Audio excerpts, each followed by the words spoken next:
안녕하세요. 익투스 커뮤니티의 강현규 선교사입니다. 오늘 새로운 질문과 함께 또 이야기 나눠보려고 하는데요. 제가 먼저 질문 한번 읽어보도록 하겠습니다.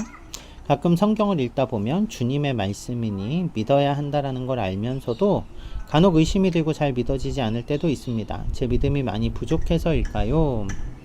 질문 주신 분의 마음이 어떤지 알 것 같아요. 말씀을 읽고 있는데 말씀이 믿어지지가 않아요. 그럼 고민이 되는 거죠. 이걸 좀 두 가지 측면에서 생각해 보면 좋을 것 같아요. 이해한다라는 것과 믿는다라는 것 말이죠. 여러분, 동정녀 탄생을 여러분은 어떻게 이해하시겠습니까? 그것을 여러분, 동정녀의 몸에서, 처녀 마리아의 몸에서 예수님이 성령으로 잉태되었어. 여러분, 그거는 이해할 수 있는 문제가 아닌 거예요. 그쵸? 홍해가 갈라졌어. 그렇죠. 홍해가 어떻게 갈라지는 것을 여러분 이해해서 알 수 있겠습니까? 그거는 이해해서 믿을 수 있는 문제가 아니죠. 그런데 반대로 그러면 덮어놓고 믿어. 홍해가 갈라진 것도 그냥 믿으면 돼.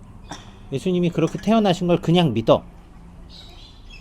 여러분, 이거는 그게 정말 믿음일까? 저는 또 그 고민도 들어요. 왜냐하면 그건 맹신이 될 수 있기 때문에 그렇습니다.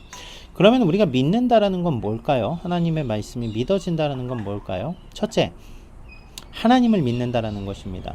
저는 그 예수님이 동정녀 탄생으로 태어나셨다는 사실이 도무지 이해되지 않습니다. 솔직히 이해되지 않죠. 그런데 하나님은 그 모든 일을 하실 수 있다고 믿습니다.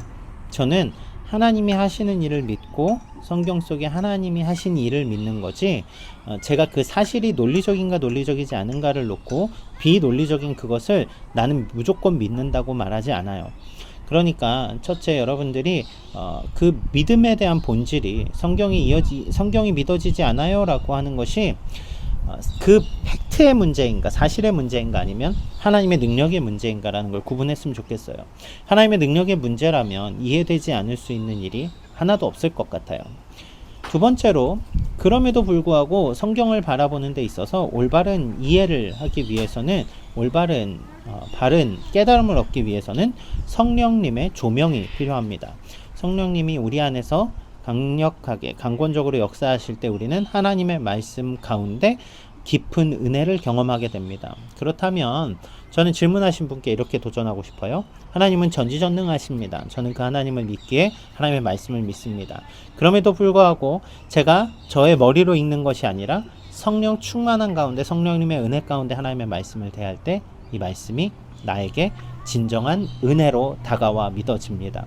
그렇다면 이 질문을 하신 분도 성령님을 의지하며 그 답을 찾을 수 있지 않을까요? 고민이 더 되시거나 제가 혹시 질문을 잘못 이해했다면 다시 질문 보내주셔도 좋고요. 또 질문 가운데 새로운 질문들이 더 생기면 보내주셔도 좋습니다. 함께 하나님의 말씀을 깊이 이해하고 믿고 알아간다라는 것, 저는 너무나 중요한 일인 것 같아요. 그 귀한 일에 여러분 모두 함께 동참했으면 좋겠습니다. 감사합니다.